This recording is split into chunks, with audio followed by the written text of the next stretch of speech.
"Give it up, Marion, you're out of moves," she said, her voice sharp above the thud of her file dropping onto the scratched courthouse table. Marion's eyes flickered, darting between her and the stack of evidence. Her uncle, stiffer than ever in his pinstripe suit, shifted on his chair. "I don't know what you think you have," Marion spat, lips tight. She pushed the folder closer. "Enough to put you and him under oath. The judge is waiting." "You're bluffing," the uncle barked. "You always were." Her hands shook as she produced the faded journal, spine cracked and edges smudged with generations of fingerprints. She forced herself to keep steady. The original story, word for word. A hush fell, Marion's bangles jingled as her fist clenched.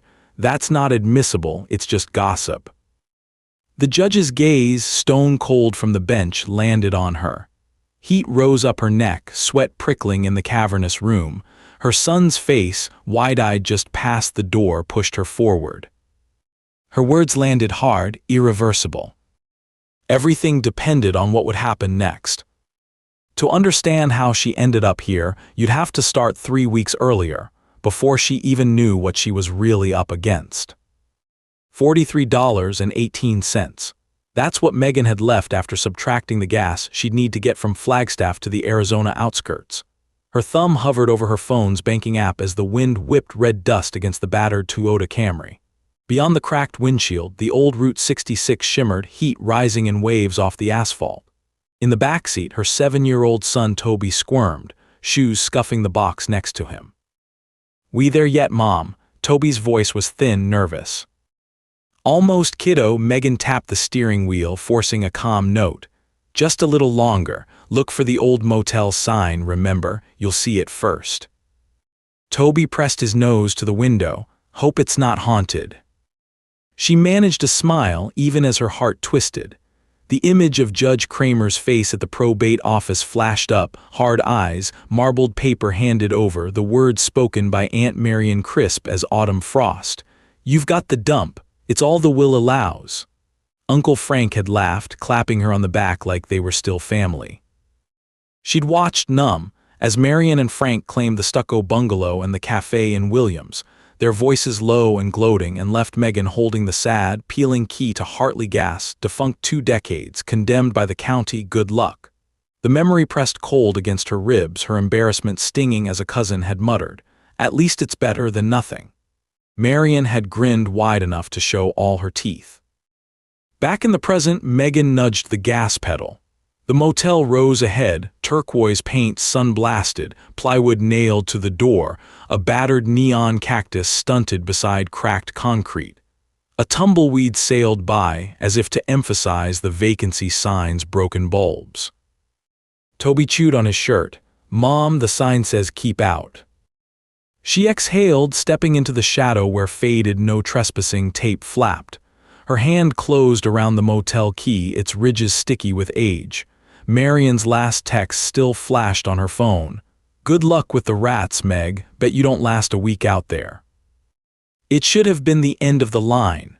But beneath the shattered windows and sun-bleached facade, Megan spotted something odd in a crumbling brick below the boarded window, a brick missing, the mortar discolored. If you've ever seen someone gloat while pulling a rug out from under you and wondered if they missed something crucial, keep listening. The Camry's engine coughed as Megan parked by the cracked, weedy curb. Toby was already unbuckling, craning around the front seat. The sun bore down, desert bright, painting the air with that sharp, mineral glare that only came this far west. The breeze offered no relief, just more dust. She grabbed the 2 suitcases, the one with Toby's mismatched socks spilling from a zipper, and slung her purse over one shoulder. The gas station sign loomed above, its faded letters clinging to the frame by stubborn, rusty bolts. "Come on, Mom, let's look inside," Toby urged. He fiddled with the hem of his faded dinosaur tee, trying to sound braver than he felt. "We'll check it out together," she said, giving him a nod meant to reassure even as her stomach twisted. She jammed the motel key into the rickety door. The lock stuck, but she leaned her weight and the door groaned open, the smell of must and lost years hitting her first. Inside, the air was cooler but thick with the scent of old oil. Light fell in dusty stripes across the ruined counter. An overturned stool lay in the corner and a photo, her grandfather, beard bristling, grinning above a row of gas pumps, hung askew behind glass cracked like a map of rivers. Megan set the bags by the wall. Let's see what's safe, okay? Toby hesitated at the threshold. You sure no one died in here? She tried to grin. Just cars, bud, lots of cars.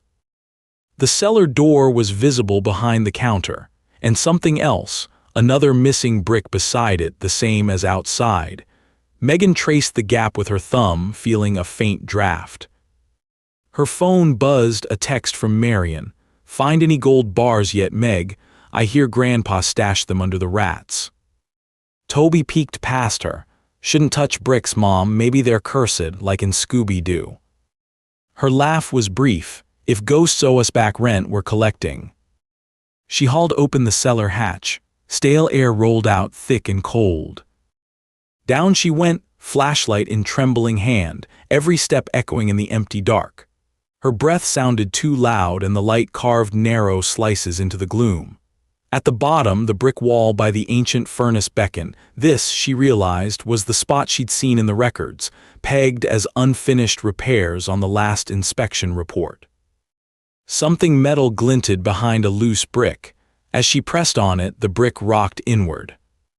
A crawl space, and there her fingers found an old tin, dented and cool. Inside, a battered leather-bound journal. Outside, Toby's feet thudded above. Mom, you fall in. Not yet, she called. The journal's pages rustled, clouded by her grandfather's looping script. And with that, the real journey began. Megan sat on the cracked linoleum, journal propped atop her knees. She turned pages with careful, reverent hands. The writing inside was dense, sentences packed and frantic in places, in others trailing off like smoke. Toby hovered at the stairs, torn between excitement and unease. What is it? It's Grandpa S., she whispered, thumbing to the first dog-eared page. The first words were simple. If you're reading this, it means nobody else cared to look. She blinked. The next entries traced the months after her father's death, entries about Marion, about Uncle Frank. They never visit unless they want something. I told Marion the cottage belongs to Meg, but she waved it off. Frank says Meg will just waste it. A chill ran down her arms. Flipping further, she found a taped envelope tucked inside the back cover, labeled Truth, last chance if you're ever in trouble. Toby sidled up and peered over her arm. What's it say, Mom? She bit her lip. Voice uneven, she read, Marion and Frank tried to get me to rewrite the will. They forged my signature for county records. If this isn't enough, see the cottage deed, box 14 behind the furnace. Her breath hitched. She remembered that cottage on the will. It wasn't mentioned at all.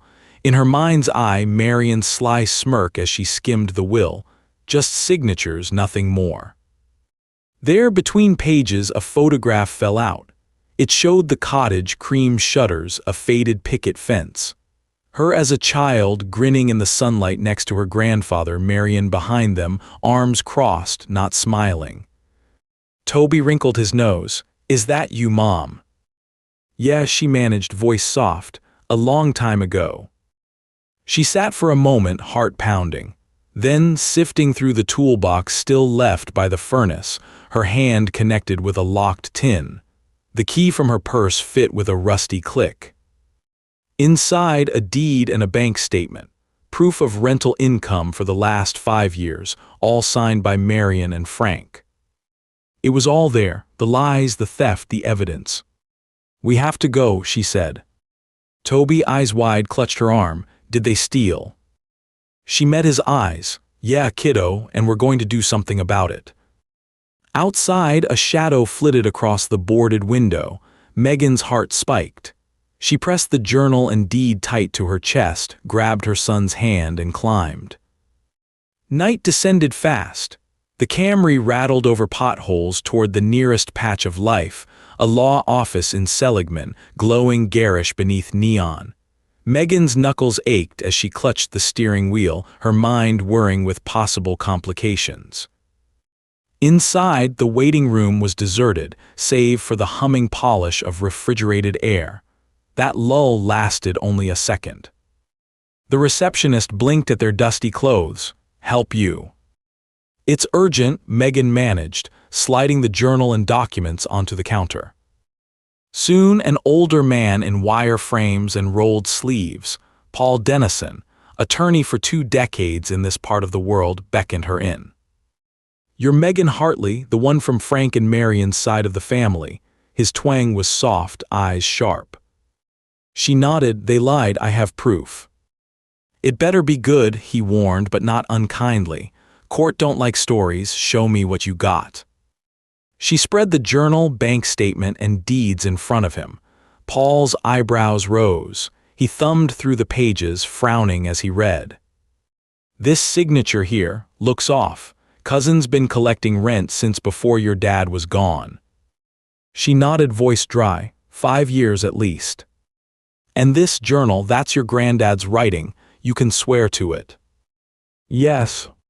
He sucked his teeth. "All right, statute of limitations for probate fraud in Yavapai County is 21 days from discovery. You got," he checked his watch as if it would grant more hours, "17 days, maybe less if your aunt catches wind."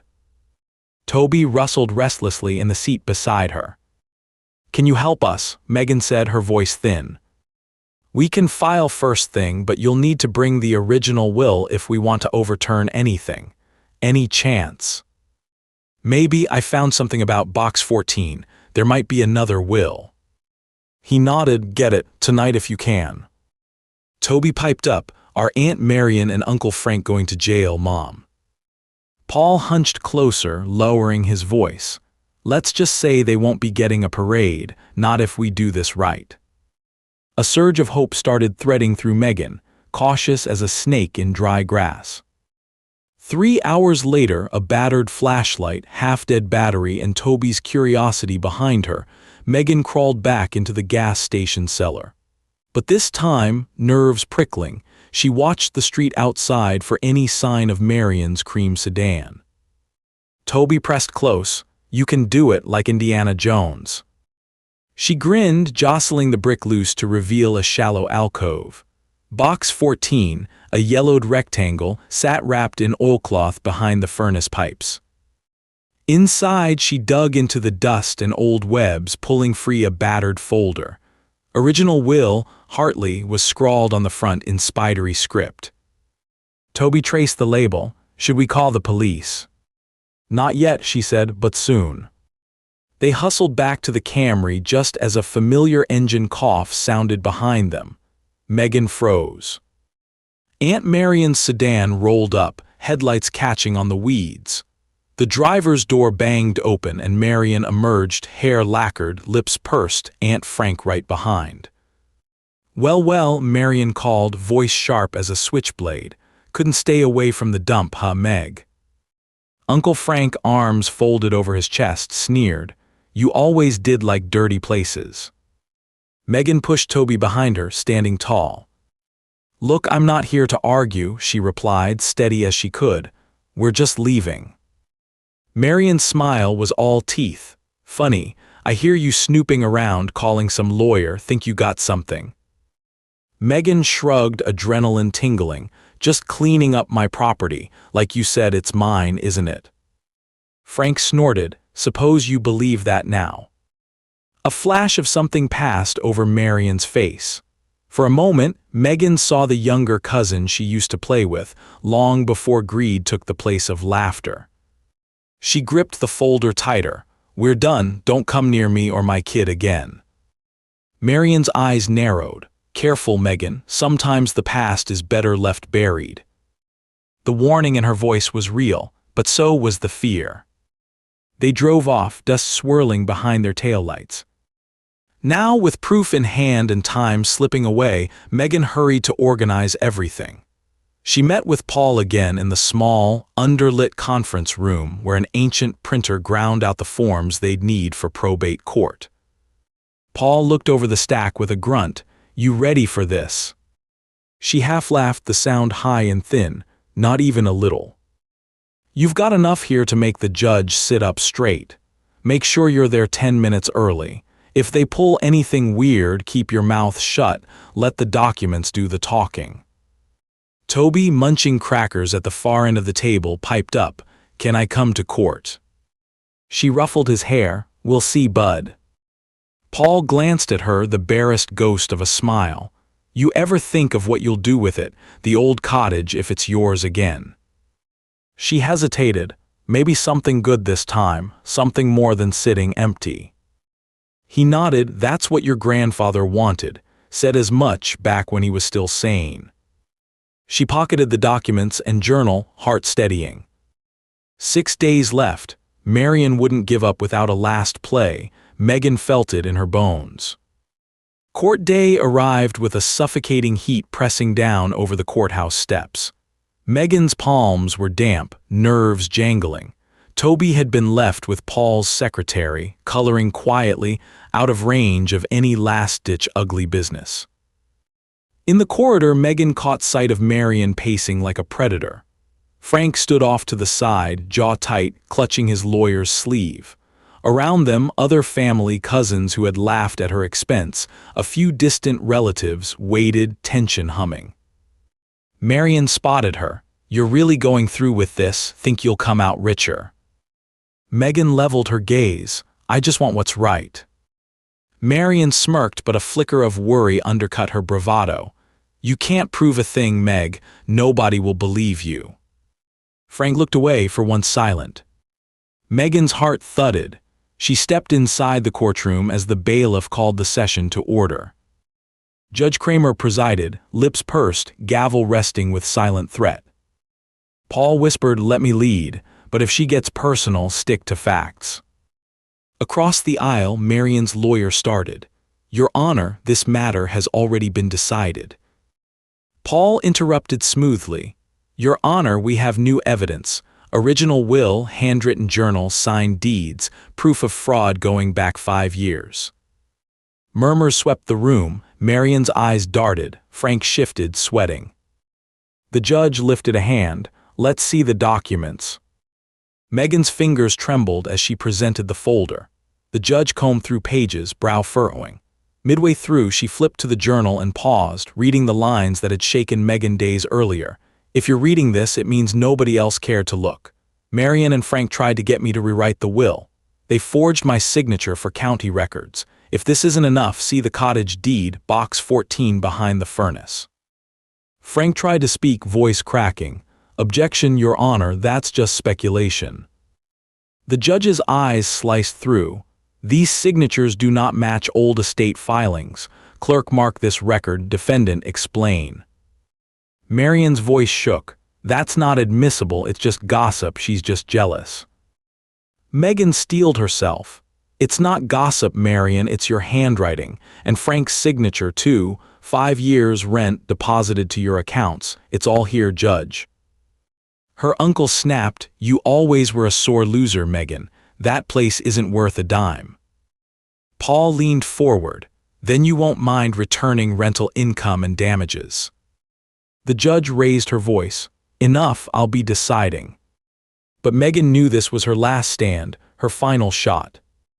She dropped the original will square onto the table, yellowed, stamped and signed across the bottom in her grandfather's unmistakable hand. She watched Marion's face freeze, color draining. Give it up, Marion, you're out of moves, she said, as the file thudded against the wood, echoing in the hot, stale air. Marion's eyes flickered, hunting for a loophole that wasn't there. Her Uncle Frank eyed her like a caged dog, mean but cornered. I don't know what you think you have, Marion spat, lips tight. Enough to put you and him under oath. The judge is waiting. Megan's hands shook, but her voice was steady. The original story, word for word. A hush hung, tense and crackling. That's not admissible. It's just gossip, Marion hissed, but now her voice was fraying, desperate. The judge's stare grew colder. The handwriting analysis is conclusive.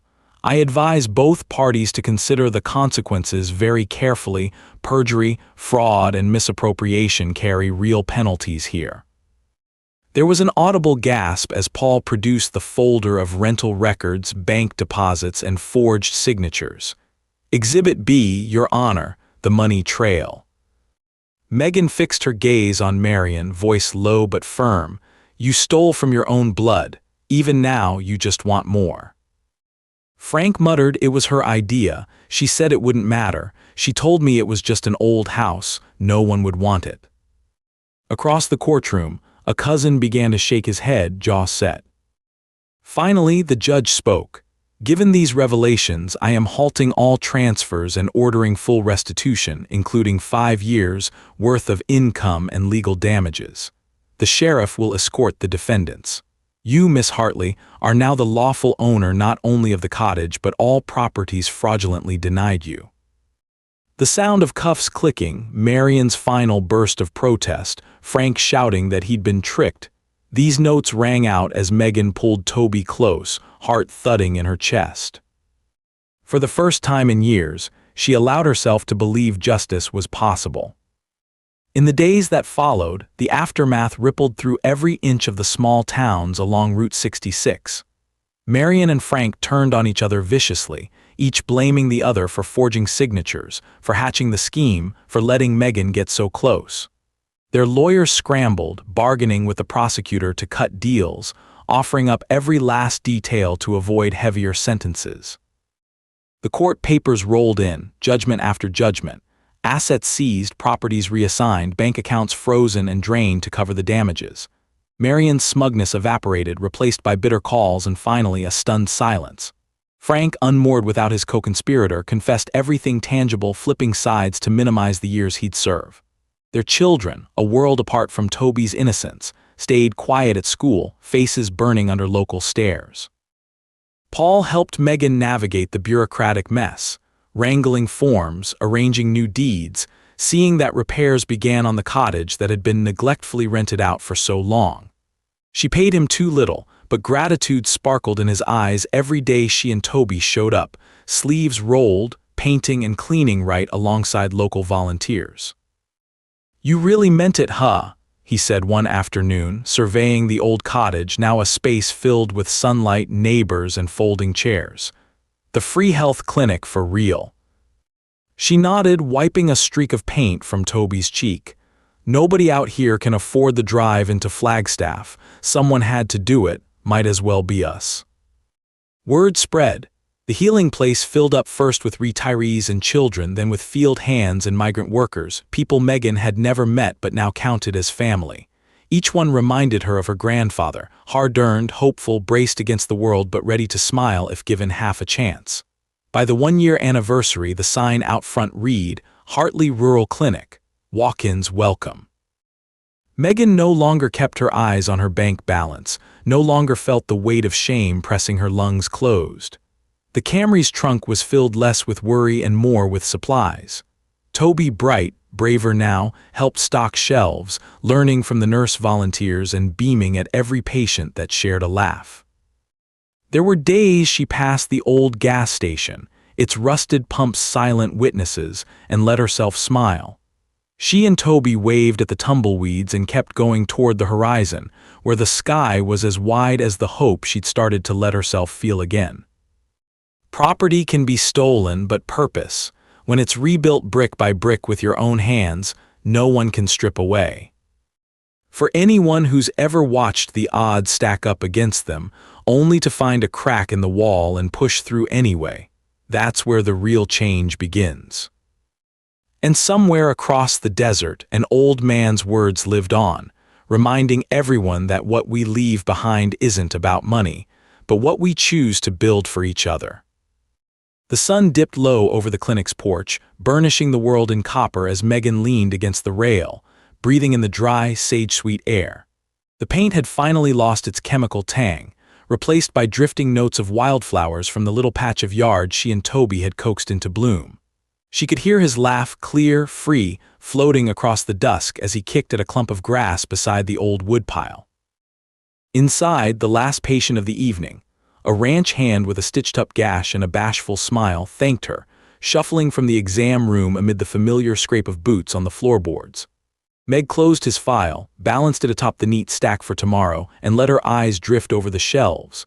Bandages, antibiotic ointment, half a dozen new stethoscopes Paul had helped her apply for through some rural grant. For the first time since her grandfather's funeral, she felt a spreading, quiet contentment. There would be more storms, nothing in this high desert lasted forever, but tonight she belonged. She de-earned it. The screen door banged. Toby bounded up the steps, cheeks smeared green and his hands full of a clutch of stones. "Look, Mom, Jasper, Miss Lynn said these are good luck for new places." He held them out with reverence, palm caked with dirt, a child's open offering to the world. Megan laughed, ruffling his hair. "Well then, maybe we should put one in the window. Protection for the clinic, He nodded, scrambling inside and setting the polished stone beside the frame. Behind her, footsteps crunched. Megan turned to see Paul making his way across the drive, tie loosened, case folder tucked under one arm. He tipped his hat, eyes warm. "Got your official letter from the county. Title's clear. No more disputes, no more appeals." Relief unwound her shoulders. "Thank you, Paul. I don't think I'll ever really believe it's all done until next tax season, but—" He grinned, waving off her words. "You did the hard part, Megan. Most folks would have run the first day Marion showed up. You stuck it out." Her laugh was softer, colored by everything that had led here. "I had to, for Toby, for Grandpa, for myself, finally." Paul hesitated, meeting her gaze. "You know, the county board wants to name you to the volunteer commission. You've made a difference, Meg. People see it." Her first instinct was to shrink from praise, but she caught herself. "I'll think about it," she said, though she felt something inside her lift. A hush, almost sacred, settled as the sun sank, spilling gold through the windows. For a long moment it felt like the world was holding its breath, with her at its quiet, unassuming center. Eventually the spell broke. Toby dragged over 2 rickety folding chairs and declared, "Supper should be outside, more stars that way." They ate on the porch, sandwiches and apples and a can of cold beans because ritual mattered more than recipe. Night rose around them in deepening blue, the desert air cooling, coyotes yipping far beyond the edge of the property. In that cocoon of calm, Megan found herself tracing the shape of the old journal with her thumb, its weathered leather now treasured testament, weapon, shield. She detucked it in a locked drawer at the clinic, not out of secrecy but respect. Whenever she doubted herself, she read her grandfather's looping script. "If you're reading this, it means nobody else cared to look." Now she finally understood, caring was everything. Toby yawned, head settling against her shoulder. "We safe now," he whispered. She squeezed him close. "Yeah, bud, we're more than safe, we're home." Paul lingered, watching the stars blink into view overhead. He cleared his throat. "He'd be proud of you, you know, your granddad, not just for winning, but for what you did with it." She glanced at him, some distance closed between them by months of hard-won trust. "I hope you're right." He gestured to the fading horizon, where the road's ghosts had finally settled. "Some places need someone willing to fight for M, even when it seems pointless. You gave people here something to believe in again." Night deepened, folding the world in shadow and memory. The porch light glowed gentle, not harsh, the way hope always begins, quietly, insistently, refusing to be put out. And so life, uncertain but crackling with possibility, went on. There were still mornings when Megan woke reaching for her phone, braced for some new disaster. Sometimes she heard passing cars slow outside the old gas station and half expected Marion's sedan. But the fear faded and new shape took its place. Neighbors brought casseroles, notes fluttered through the mail slot. "Thank you, you helped my boy, I haven't felt this hopeful in years." Each one Megan saved, a mosaic for the days when the weight crept back. One cloud-dappled morning, weeks after the judgment, she gathered her courage and set out with Toby. Together, they drove to the ruins of the gas station. The no trespassing tape was gone, replaced by a single placard from the sheriff's department. Megan unlocked the door one last time, her steps echoing in sun-dappled silence. They found nothing of value, only dust and the musty tang of lost years. But there, where the bricks had shifted, Megan wedged the smooth jasper stone Toby had picked, a marker, a seal, a promise that she intended to keep. Her son knelt beside her and pressed his hand over hers. Light pooled around them. "What now, Mom?" he asked. She brushed back his hair, searching the golden dust for answers. "Now we build something better, little by little, just like Grandpa did." He beamed, the world reflected in his bright eyes. "Can I help?" She smiled, "Always." Megan swept the empty room with her gaze, closing the door on the chapter that was all anger and loss and uncertainty. When she stepped into the sunlight, the past felt lighter, still present, but dwarfed by the bold, wild hope that clung to the air. Not every wound would heal without scar. Marion would never forgive, Frank would never return her calls. The wider family would tell their versions, some bitter, some admiring. But history, Megan now knew, could be rewritten with courage. She'd found in the rubble left behind something far more lasting than a deed or a bank account, the power to break a pattern and forge her own story. They climbed into the Camry. Toby cranked down his window, grinning as the wind whipped his hair. "Race you home, Mom." She laughed, tossing the keys into the passenger seat. "Home," she echoed, savoring the word's new warmth. And as the car rolled down the sun-baked road, Megan breathed deep, embracing the horizon, a line not of limitations but of possibility. Sometimes the hardest journey isn't fighting for what's yours, but daring to imagine what you could make of it next. They drove on into evening, the sky overhead brilliant and wide, each mile a testament to everything they'd lost and everything they dared to rebuild. The last rays of light stretched across the old highway, gilding the broken fences and new growth. Megan drove with the window down, the scent of sage on the breeze, one hand on the wheel, the other tangled with Toby's small, sticky fingers. They didn't talk much on the way back, didn't have to. Sometimes silence spoke loudest after a storm. At the edge of town, the neon cactus of the motel flickered to life, green and gold against the dusk. In the rear view, the gas station shrank until it was only a smudge against the darkening desert. Toby yawned, turning to watch it disappear. "Do you think Marion's mad?" he asked sleepily, voice barely above the hum of the tires. Megan smiled, bittersweet. "Probably, but being angry doesn't get her anything now. We have what matters." He considered this, lips pursed. "Will we really stay here forever?" A touch of worry trembled in the question. She squeezed his hand. "As long as we want to, Bud. This is our home now. No one can take it from us." The porch light at the clinic glimmered ahead, steady and welcoming, drawing them on like a beacon. When they pulled in, Megan shut off the engine and sat a moment, letting the new quiet settle. Across the street, Paul waved from his car, then drove off, his trust implicit, his faith in her future unspoken. Toby scrambled out with his bag of stones. He skipped ahead, joy undimmed by the long day. Megan followed, heart thrumming not with anxiety but wonder. Inside, she moved through rooms alive with possibility, the hum of the old refrigerator, the faint scent of liniment and newly laundered sheets. She set the keys on the counter, catching sight of her own reflection in the window, tired, yes, but strong, capable. A knock came softly at the door. When she opened it, a neighbor, Mrs. Ramos, stood with a plate of tamales, smile tentative but warm. "For your first real night," she said, "you are part of us now."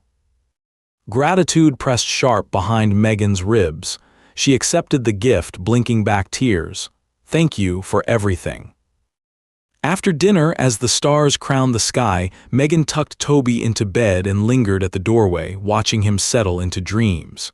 She walked outside, wrapped in Paul's old flannel, feet bare in the cool desert dust. Beneath the endless spread of night, she closed her eyes and breathed it in. Safety, belonging, hope. One last whisper to the dark, "We're here, we made it." In the silence, the world answered back, and Megan Hartley knew finally that whatever tomorrow brought, they would meet it together.